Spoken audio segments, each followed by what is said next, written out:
Ustaz, apa aja sih yang nggak boleh dilakukan ketika ngaji? Oh itu, ada 5 hal yang tidak boleh dilakukan ketika kita lagi ngaji.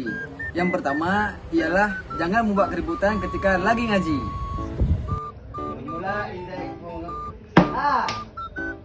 Baca jangan, karu, Ustaz jelas ini. Yang kedua, dengan tidur ketika ngaji. Hamdu wal wasfu bil jamil, wassalatu wahya. Woi kasih. Yang ketiga, dengan telat naik ngaji. Wahya.